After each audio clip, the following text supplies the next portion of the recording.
Dashende, or different knife as he would be known in English, was the very definition of the word different. Like most of his people, he was ruthless and efficient. But even though he was a veteran-blooded hunter, he did not like killing humans because, unlike others of his race, he attempted to learn more about his prey and found that most of his kind hunted humans that did not necessarily deserve death. Dashende was a hunter that found no real honor in killing humans even at the best of times. Sure, they shot back on occasion, and sure, they were at times clever opponents, but more often than not, humans just screamed and died, not really something that could truly test a hunter's mettle. Dashende preferred to hunt xenomorphs. With them at least, they could see through cloaking and were rather difficult to kill, even with weapon. Dashende was also proficient in fighting members of the offshoot race known as the Hish. The Hish were the sworn enemies of the Yautja. They were utterly evil and wished to see the Yautja race wiped out from the stars. Thankfully, due to the Hish's innate aggression and propensity towards infighting, the Hish Empire was relatively small and weak compared to the one that the Yautja controlled. For a period of 50 years, Dashende became a member of the Yautja Armed Forces, an exclusive group of warriors that recruited members from every clan in the Yautja Empire. They were charged with protecting the Yautja Empire against Hish aggression. While serving, Dashende became a Blazer Predator and fought valiantly in a large number of galactic hotspots. His finest hour would come in the 45th year of his service, when he and two other Yautja fought on board Clan Ship 36. The Yautja team had to contend against a large number of Hish boarders along with escaped xenomorphs and a genetically engineered Hish-xenomorph hybrid. They were able to hold the line for 2 days until reinforcements arrived. At the termination of his service, Dashende acquired his own starship, and he and his two comrades from the Clan Ship 36 battle set out for worlds unknown. Good day, and here we are once again with Let's Play Oblivion Predator Edition. Now we're going to get started off with this Let's Play by going into Vilverin. This is where the bag of holding is located, and that is a very important item because that allows you to carry unlimited amounts of gear. And if I was going to actually play this honestly, I would really need that, because I would need to collect plenty of items to sell for gold and things of that nature. But I'm just going to cheat it in. But still, having it is very important, because if I want to get multiple sets of armor to add to the armory lab, well, I'm not going to be carrying it. I need to just have a little dimensional device to shove it into. Now today I'm going to show one more thing that the Predator mod adds, and that is it modifies the detect life effect into giving sort of a infrared kind of thing. Looks really good. It does simulate it quite well, and this guy has glass armor, which looks really good even though it's called glass armor. Glass is really not all that strong, and I wouldn't want to wear it as armor, but no matter. And I also have the Grand Ring of Night Eye, which lets me see in the dark. But this was in the game initially, so I like using Night Eye as opposed to a torch. Also, there is one weapon I didn't show previous episode. It's a shuriken, and I'm going to get that in just a minute as soon as I kill this idiot. Come on, would you die already? Okay, just hit and stab. And down. Okay, where's the shuriken? It is right here. There is no smart disc in this game, but there is the shuriken that was first seen in AVP. I kind of like it, actually. And it fits Oblivion rather well, as the smart disc looked more technological, and the shuriken, while still technological, does have a very tribal atmosphere to it. Now you can throw this like you would expect. Basically what you have to do is you unequip it, and this guy's coming right towards me, and then equip it, and he throws it. And it comes right back to you. Usually it'll stagger the enemies,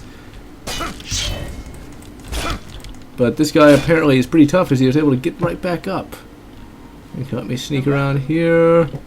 Who's there? How did he spot me? I have a Master of Sneak to simulate cloaking, and I missed. The weapon itself is really quite powerful. I mean, it's got like 56 damage. You can basically kill anything in just like 2 or 3 hits with it. See, I'm going to block it with a shuriken. And stab, and just vaporized. It is really quite overpowered. This is really the only weapon in that stupid AVP movie that was any good, because this is what fake Dashende used. Really, in that movie, the main character, Predator, was called Scar for some reason. I'm not quite sure why they did that. Well, I guess because they didn't have the Predators talk, so they had to have some identifying characteristic, but still. That was Dashende. Even though, not really, because Dashende in the book was a master Predator, whereas in that one he was just a unblooded novice. But he still did better than all the others, so... That's the one thing I really hated about AVP. The first time the Predators and aliens met each other, one of them got immediately one-shotted. I mean, seriously.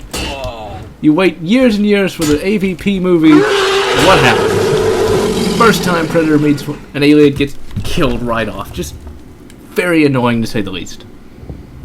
Now, there is an AVP mod for this game, but I can't get it to work. And I know why, because that mod...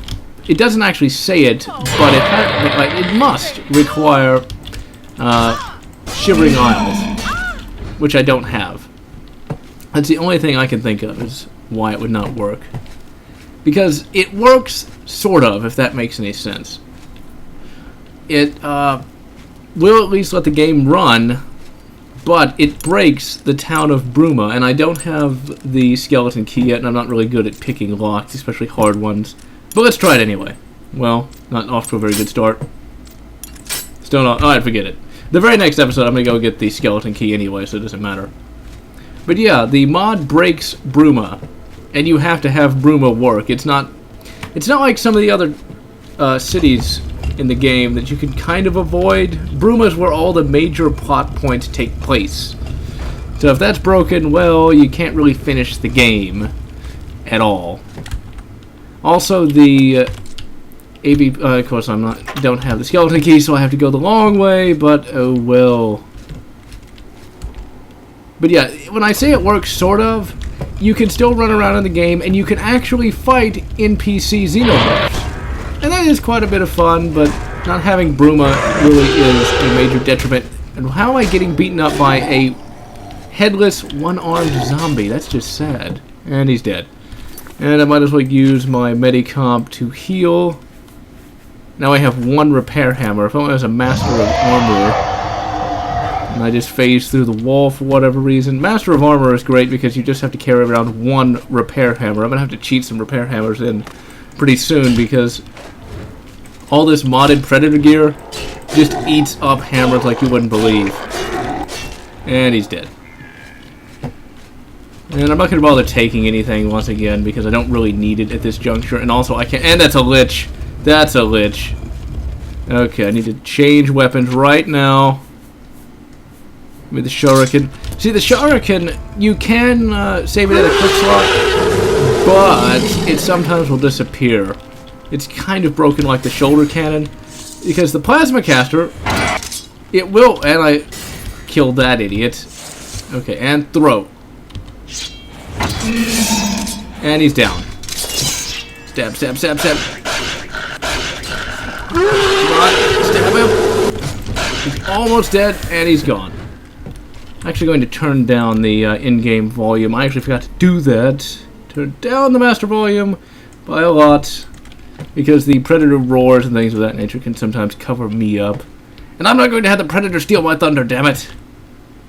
Okay, there's a skeleton archer over there. I'm going to actually sneak up on him.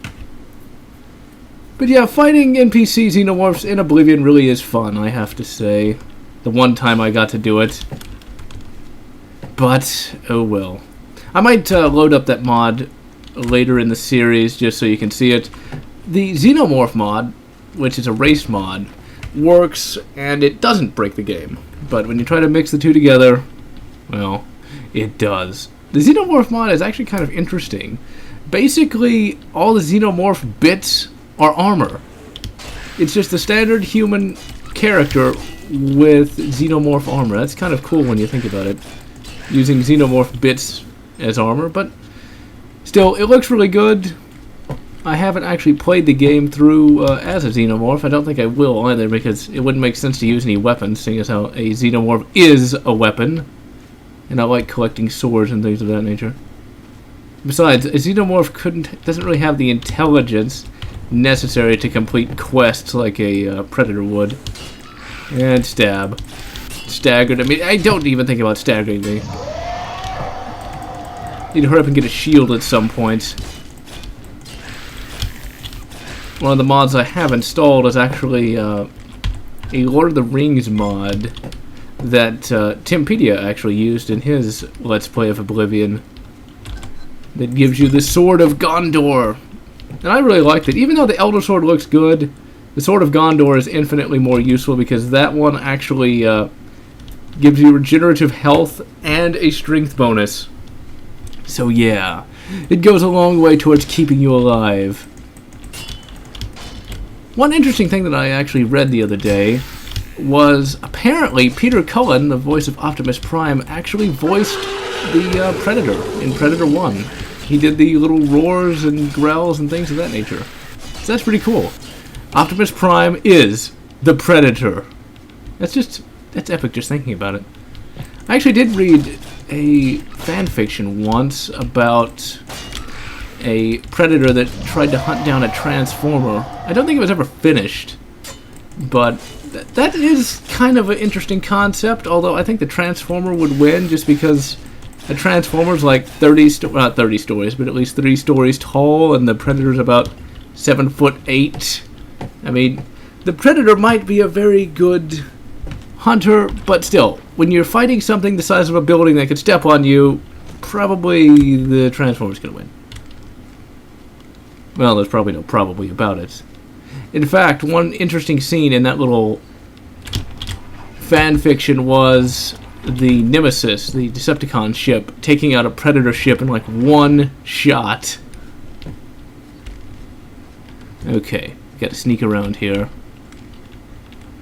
Okay, that is a Necromancer. Do not see me. Sneak up on you with the shuriken. Put it away and throw! And he's down. If only I had a sprint function. Get up, get up, get up, don't let him... Come on, that little staff, you think that's going to help you? And you barely even got a weapon out. And I will steal his armor just because he's right here. Put that in my armory lab. That's basically how I'm going to take trophies in this. There it is. There is the bag of holding, the most important item in the game.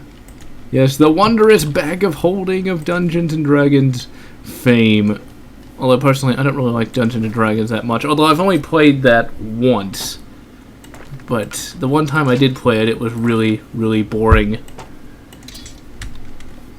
Okay, let's put all this junk in there that we don't need. We'll go check out the Armory Lab in the next episode before we actually go out on a major mission.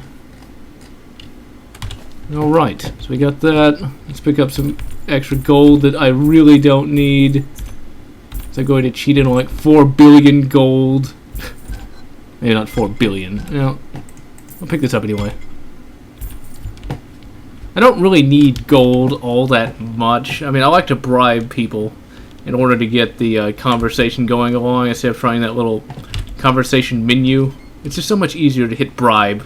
And then they like you. And that's just so splendid. Let's see, and this should lead to the exit.